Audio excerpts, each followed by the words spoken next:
Me conte, quem é João Padilha? Muito obrigado, Laila, pelo convite. É uma satisfação estar aqui em Brusque. Eu gosto muito da cidade e dos costumes também daqui.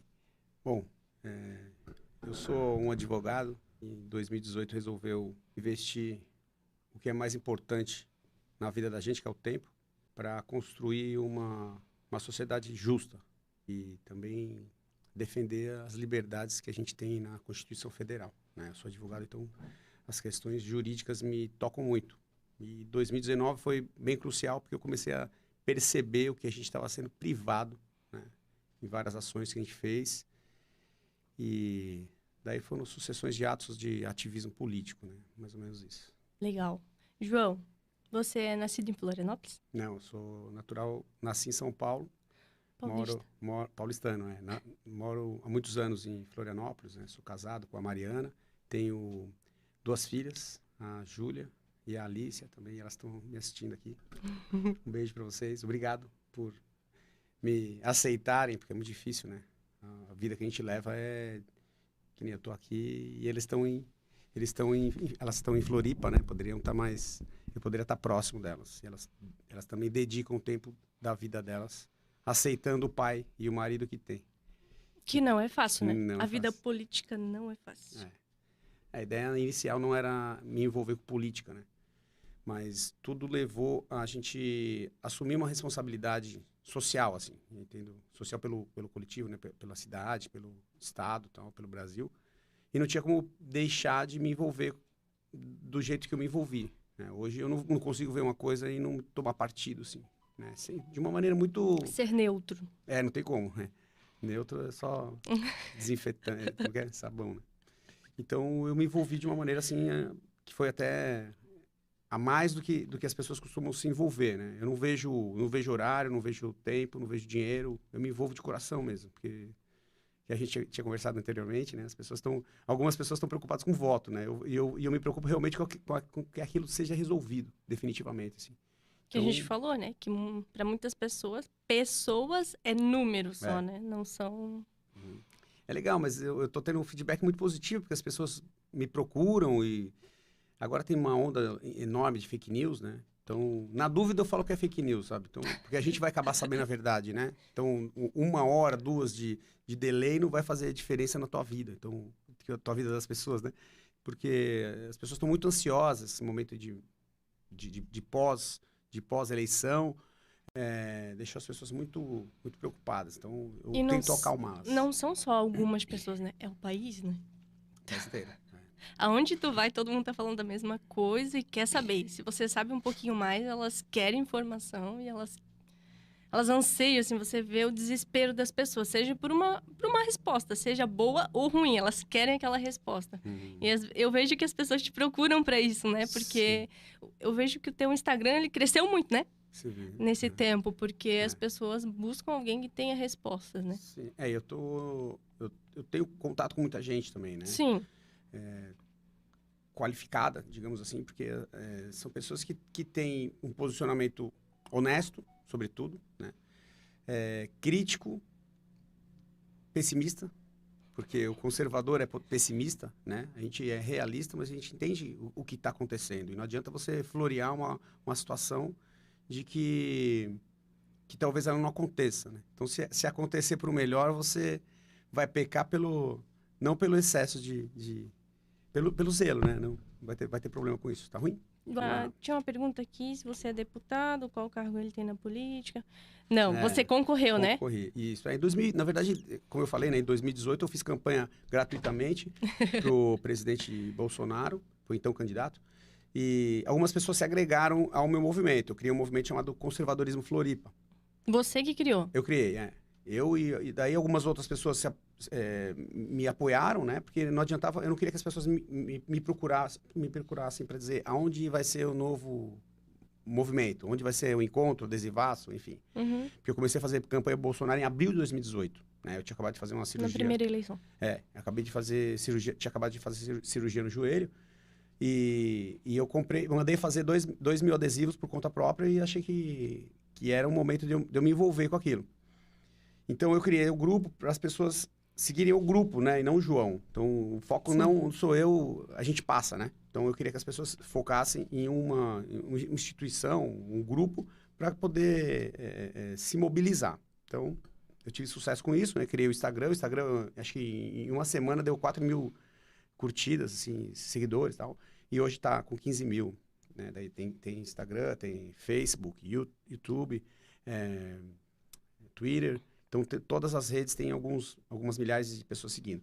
Só que a gente tem alguns banimentos, né? Algumas restrições também. Hoje o conservadorismo Floripa está em Shadowban.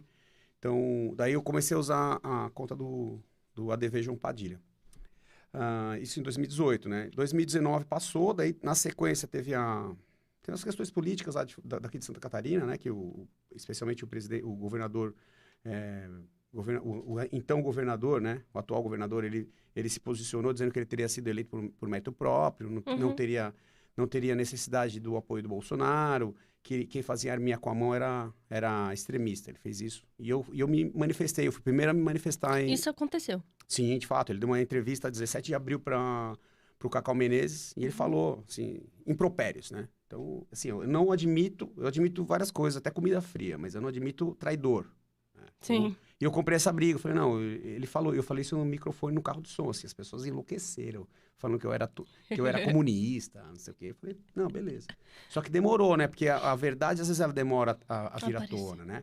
Em 2019 já começaram a sentir isso aí, né? No parlamento, principalmente na Alesc, que ele, de fato, era uma pessoa que estava vislumbrada com o poder, né? Então, você quer conhecer uma pessoa, você deu poder para ela. E foi exatamente o que ele fez. Ele conseguiu, né? Ele mordeu a isca, assim, de uma maneira absurda, né? Tanto que não foi nem pro segundo turno. Lamento por ele. Mas eu já rezei uma missa por ele. Então, o que aconteceu? Isso em 2019. 2020 veio a pandemia, só que eu entendi assim, que a pandemia era uma guerra. Eu estava preparado para essa guerra. Né? Não sou a pessoa mais saudável do mundo, mas não sou debilitado, não tinha problema de comorbidade, né? Minha histórico de atleta. Então, é ótimo, né? Eu sempre fiz esporte, né? Até entrar na política. Depois que entrei na política... Política virou esporte, daí. Mais ou menos, mas tira a saúde em vez de dar, né? Então, é verdade. Então, o que aconteceu? Eu peguei e lutei contra o lockdown horizontal, né? A minha ideia era de que o lockdown fosse instituído de maneira vertical. Isso quer dizer, quem tem capacidade de trabalhar, vá trabalhar, né? Sim. Ainda de maneira reduzida, diminuindo o número de pessoas circulando, enfim, tudo isso, né? Eu sou advogado, então eu dependo do meu trabalho. Se o comerciante fechar, eu não posso trabalhar, né? Então, eu tinha interesse que isso acontecesse. E isso foi o decreto do vereador, do prefeito Jean Loureiro, foi dia 17 de março de 2020. Dia 19, na sexta-feira, eu fiz uma carreata com 280 carros na cidade. O pessoal enlouquecia. Nossa, vai morrer, vai matar as pessoas, não sei o quê. Homicida. Genocídio. Eu já ouvi tudo. Tudo que fosse sida. Então, tudo que era possível, o pessoal xingava lá. Só que eu entendo assim, ó, que é uma guerra, né? Eu não fui preparado. Meu pai é coronel da Polícia Militar, eu fui preparado para a guerra, né? Então, eu cresci dentro de quartel. Não que eu seja melhor que alguém, mas eu estou preparado para aquilo lá. Preparado para sofrer, preparado para passar fome, passar frio. Tudo isso aí a gente é preparado, né? Eu e meu irmão, a gente foi criado num ambiente... Meu pai tirava a farda, mas a polícia estava nele, né? Então, eu fui criado para isso. E eu não queria que as coisas atingissem as pessoas de uma maneira...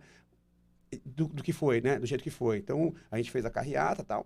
Então, a ideia era o quê? Era que as pessoas continuassem trabalhando de acordo com a sua possibilidade. Com comorbidade ficava afastado, pessoas com mais idade, com problemas respiratórios ficassem afastados e as pessoas que tinham capacidade de trabalhar, que fossem trabalhar. A ideia inicial era essa, né? E o que aconteceu foi que isso não foi respeitado, né? Porque o motoboy trabalhou, o entregador, né? O entregador de gás, o mecânico trabalhou, o motorista, o policial trabalhou. Só para dar uma ênfase né? aqui, os caminhoneiros trabalharam. Todos eles não pararam, nenhum dia. Né? Então, o que acontece? Aí eu pensei, se eles podem trabalhar, eu também posso trabalhar, Também né? posso. Por que eu não tenho esse direito, né? Então, tem uma determinada área que pode trabalhar. Então, daí eu me opus de uma maneira assim, absurda, né? Daí comecei a fazer uma sucessão de ações, sempre para tentar mobilizar as pessoas e mostrar, olha, o que eles estão fazendo está errado, né? Eu quero trabalhar, né? Eu não estou pedindo para, não, fique em casa, me paga um salário. Não quero salário, nem de 10 mil, não quero. Eu quero trabalhar, né? Eu quero ter esse direito. E não posso ser restringido, né? Porque daí a gente está falando, como eu te falei, a questão de formação, eu entendo que não pode ser suprimida a Constituição Federal em nenhum aspecto, né? A gente viu há uma semana atrás isso acontecer. Então, eu entendia que o direito de ir e vir não poderia ser suprimido por um momento que vamos supor que seria estado de guerra, né? Estado de guerra, existe essa supressão, mas não foi instituído esse caráter, né? Então eu falei, não, eu quero ter o direito de gozar de todas as prerrogativas que a Constituição Federal me outorga, né? Então eu comecei a trabalhar assim, de uma maneira frenética, né? Lutando contra o lockdown, fazendo manifestação na frente da casa do prefeito, né? Coloquei um carro de som com 19 mil watts para voltar às aulas, e deu certo, né? Isso aí eu extraí de um livro chamado Das Ditaduras da Democracia, de Gene Sharp, uma recomendação do meu professor Silvio Grimaldo, que a gente faz um curso. Essa foi uma recomendação do Silvio Grimaldo, que a gente faz eu faço um curso, né? Eu estou no 3º ano, que é literatura, clássicos da literatura. Então a gente lê vários livros e ali a gente consegue entender um pouco do que está acontecendo no dia, né? Tem uma máxima de um escritor sueco que é tudo que está na política já foi escrito em algum momento na literatura, né? Sim. Então, e na arte também, né? Que é Hugo von Hofmannsthal, o escritor. Então, o Olavo de Carvalho falava muito dele, né? Mencionava. Então, tirando daí, a gente começa a analisar as obras e começa a verificar que as coisas que estão acontecendo foram repetidas de livros, por exemplo, que nem 1984, né? Revolução dos Bichos. Então, sabe? É aquela história, né? A vida imita a arte, né? E é uma sucessão, né? Então, eu entendi que eu precisava voltar para questão de literatura, né? Então, eu me aprofundei por isso, né? Sou um iniciante, obviamente, né? Mas eu tenho muito interesse em aprender e tenho muitas pessoas que convivem comigo que têm esse jogo, né? Então, eu aprendo, assim, às vezes por osmose, né? Porque eu convivo com pessoas de QI elevadíssimos e isso me provoca, né? Faz Isso instiga a gente. Instiga, né? Aprender e tal. Ou tu aprende ou tu fica boiando, né? Mas eu não tenho vergonha de perguntar, não. Eu vou atrás, eu me aprofundo, me dedico para isso, né? Porque também as pessoas que acompanham o meu trabalho, minhas redes sociais não são muito grandes, né? Em questão de número de pessoas, mas as pessoas, elas querem uma resposta, né? Que a gente tinha conversado há pouco tempo. Então, as pessoas querem saber o que eu penso, se aquela mensagem é uma mensagem verdadeira, né? Na era da fake news aí.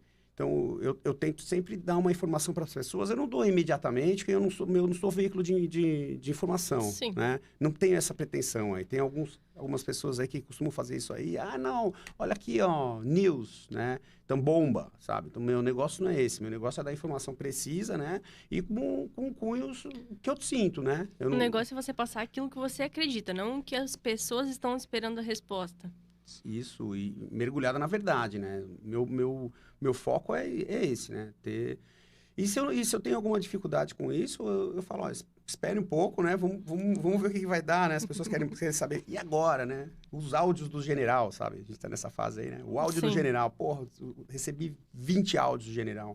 Eu ouço 1 minuto, 2 ali e falo, pessoal, vocês estão com pressa, eu sei que é.